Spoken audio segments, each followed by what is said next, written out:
사랑합니다. 오늘 본문은 다윗이 굴에 있었다라고 표현하고 있습니다. 성경을 보면 다윗이 굴에 있었던 경험은 두 번 있었습니다. 한 번은 사무엘상 22장에 한 번 등장을 하고, 또 다른 한 번은 사무엘상 24장에 등장을 하고 있습니다. 이 중에 사무엘상 22장 1절에 등장하는 아둘람 굴로 추정이 되어집니다. 그 이유가 있습니다. 오늘 본문 4절에 보면은 주변에 아무도 없었다라고 표현을 하고 있는데요. 24장에 사무엘상 24장에는 굴에 함께 들어가 있는 사람들이 많았습니다. 대신에 22장 1절 아둘람 굴에 있었던 상황에서는 홀로 있었던 그 다윗의 모습을 볼 수가 있습니다. 그래서 아마 아둘람 굴에 있었던 것으로 추정을 합니다. 이것이 중요한 이유가 있습니다. 아둘람 굴에 들어가기 직전에 다윗에게 어떤 일이 있었느냐면은 사울 왕으로부터 피했습니다. 피하고 넘어간 곳이 바로 가드 땅입니다. 근데 가드 땅을 통치하던 왕이 아기스 왕이었는데, 이 아기스 왕의 신하가 다윗을 알아봅니다. 내가 들어보니까 사울은 천천히요, 다윗은 만만이라 라는 표현을 들려오고 있습니다. 왕이시여, 저 다윗 좀 위험하지 않겠습니까? 라고 하면서 아기스 왕에게 말을 합니다. 이것을 다윗이 들었습니다.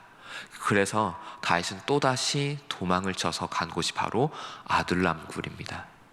그러니까 다윗은 자신의 땅 예루살렘이 있는 그 땅에서도 도망을 쳤고요, 그리고 이방 민족인 그 가드 땅에서마저도 도망을 쳐서 들어간 것이 바로 이 아둘람 굴입니다.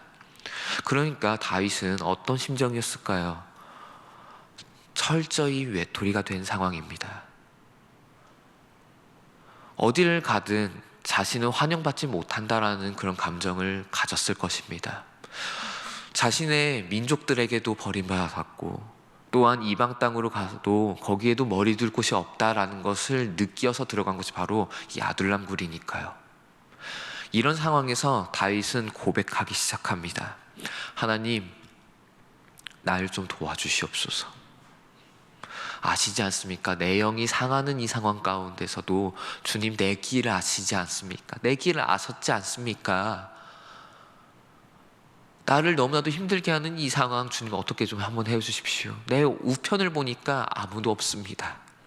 나의 피난처도 없습니다. 주님, 이런 나 아시지요? 나 좀 도와주시옵소서. 이렇게 다윗은 하나님 앞에 고백합니다. 그런데 또 다른 다윗의 고백이 또 등장을 합니다. 무엇이냐면요, 여호와가 나의 분기십니다 라는 고백이 다윗의 고백입니다. 나는 심히 비천하고 나는 저들이 이길 능력이 없는데, 그런데 주님이 나의 분기십니다 라고 고백합니다. 앞에는 하나님을 무언가 원망하는 듯한 느낌이 강렬하게 많이 듭니다. 근데 그 다음 고백은 무엇이냐면은 주님이 나의 분기시요 나의 피난처시다 라고 표현을 합니다. 조금은 다른 감정이 느껴지십니까? 앞에는 하나님께 원망을 하는 감정입니다. 그러나 이 분기시요 피난처라는 것은 원망보다는 주님을 의지하는 그런 감정이 더욱더 많이 등장을 하고 있습니다. 철저히 두 개로 나뉜 다윗의 고백입니다. 앞에서는 세상에서는 혼자라는 그 감정 때문에 의지할 것 없는 철저한 외톨이라는 그런 감정을 가지고 하나님의 앞에 나아갔다면, 그러나 두 번째 감정은 그럼에도 주님을 바라보는 감정, 의지하는 감정이 등장합니다. 그 이유가 있습니다. 분깃의 뜻 아실 것입니다. 분깃은 당시 사회에서 전쟁을 하고요, 혹은 어떤 땅을 구매한 다음에 그것에 대한 수고에 대해서 보상을 주는 것, 그것이 분깃이었습니다. 그러니까 이 분깃이라는 표현이 아주 중요한데요, 우리들이 살면서 많이 그런 경험이 있지 않습니까? 많이 노력하고 그렇게 수고했으나 내 손에 쥐는 건 아무것도 없는 감정이에요. 사실 다윗이 그랬습니다. 사울은 천천히요, 다윗은 만만이다 라는 표현을 들을 정도로 수없이 많은 전쟁을 치렀습니다. 그 가운데서 많은 승리도 경험해봤습니다. 그런데 그것에 대한 결과는 무엇입니까? 사울 왕에게 내침을 당하는 사건입니다. 자신이 그렇게 열심히 수고는 했는데 결국은 자신이 섬겼었던 왕에게 버림을 받는, 손에 쥐는 건 아무것도 없는 상황이 되어지는 것이지요. 그래서 세상 가운데서는 분깃이 없었습니다. 그래서 눈을 들어 하나님을 바라봅니다. 눈을 들어서 보니까 여호와가 나의 분깃입니다 라고 고백을 하는 것입니다. 이 굴에서 드려지는 이 기도 다음에 어떤 사건이 있는지 아십니까? 사무엘상 22장 1절 후반부부터 2절을 보면요, 하나님께서 사람을 붙여주시기로 합니다. 오늘 본문 7절을 가면은 의인들이 두르신 것이다 라고 표현하고 있죠. 진짜 이 기도 그대로를 응답하셨습니다. 다윗의 형제들, 그 유다 민족들이 찾아오기 시작했고, 환난 당한 자, 핍박당한 자, 궁핍한 자가 다윗을 찾아옵니다. 이 숫자가 400명이나 되었다고 합니다. 그래서 이 400명을 통해 다윗은 힘을 얻고 그 굴 밖으로 나옵니다. 그렇습니다. 여호와 하나님만을 나의 분깃으로 삼는다면 세상은 버린다 해도, 우리 손에 쥔 것이 아무것도 없다 해도 여호와가 함께 하십니다. 그로 말미암아 우리의 삶 가운데는 회복이 있는 줄 믿습니다. 그러면 여호와 하나님만을 나의 분깃으로 삼는다는 것은 무엇일까요? 사람들은 땅에서 나의 분깃으로 삼는다라는 표현이 아주 중요합니다. 사람들의 땅에서 나의 분깃으로 삼았다. 무엇이 여러분들의 분깃이 되어집니까? 우리는 흔히 무엇을 위해서 그렇게 노력하고 살아나가고 계십니까? 가정을 잘 지키기 위해서요? 아니면 돈을 많이 벌기 위해서요? 명예를 많이 가지기 위해서요? 이것은 땅의 분깃이지요. 근데 다윗 또한 알았습니다. 그것은 손에 쥔 듯 하나 없어지기도 한다는 것을요. 우리 경험을 다 알지 않습니까? 돈은 있다가도 없고 없다가도 있는 것이다. 그래서 우리들은 사람들 안에서의 그 분깃을 추구하지 말아야 됩니다. 그거의 반대가 바로 하나님을 분깃으로 삼는 것입니다.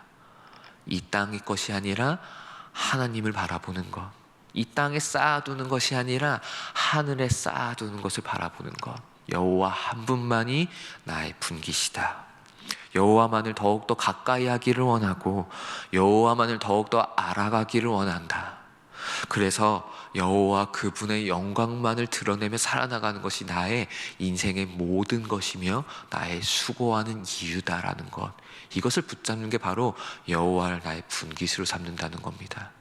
나의 수고의 결과값이 돈이나 명예가 아니라 여호와 한 분을 닮아가고 그분을 알아가는 것, 그분의 영광이 드러나는 것, 그것이 우리들이 행해야 되는 것이며 그것이 바로 여호와를 분깃으로 삼는다는 것입니다. 오늘 우리가 주님 앞에서 고통을 토로하기에 앞서서 이것을 한번 점검해 봤으면 좋겠습니다. 우리는 여호와를 분깃으로 삼고 있는가? 나의 인생의 목적이 내가 오늘 하루도 살아나가면서 열심히 노력할 건데, 분명히 무언가를 위해서 노력을 할 건데, 그 무언가가 무엇인지, 내가 노력하는 이유가 무엇인지, 내가 수고하는 이유가 무엇인지 점검해 봤으면 좋겠습니다. 여호와이십니까? 아니면 나의 욕망이십니까? 나의 욕망이라면 철저히 내려놓기를 원합니다. 대신에 여호와가 나의 목적이 되어졌으면 좋겠습니다. 그분 안에 거하는 것, 그분의 영광을 드러내는 것, 그분을 더욱더 알아가는 것, 그것을 위해서 오늘 하루 또한 그렇게 살아나가는 저와 여러분들이 되어지기를 간절히 소망합니다. 말씀을 맺겠습니다. 우리는 오늘 하루 또한 열심히 살아나갈 것입니다. 그런데 그 열심히 하는 그 목적이 무엇입니까? 나의 욕망을 위해서라면 내려놓으시길 바랍니다. 여호와가 나의 분깃이 되어졌으면 좋겠습니다. 여호와가 나의 목적이 되어졌으면 좋겠습니다. 그분만을 위해서 살아나가는 오늘 하루가 되어지길 원합니다. 그런 자를 하나님은 선대하십니다. 다윗에게 그랬듯이 의인을 둘러주셨듯이 우리들에게 또한 의인을 둘러주실 것이며 올바른 길로 그리고 나의 피난처 되실 것으로 우리가 간절히 믿으며 오늘 하루 여호와만 나의 분기시로 삼고 살아나가는 저와 여러분이 되어졌으면 좋겠습니다.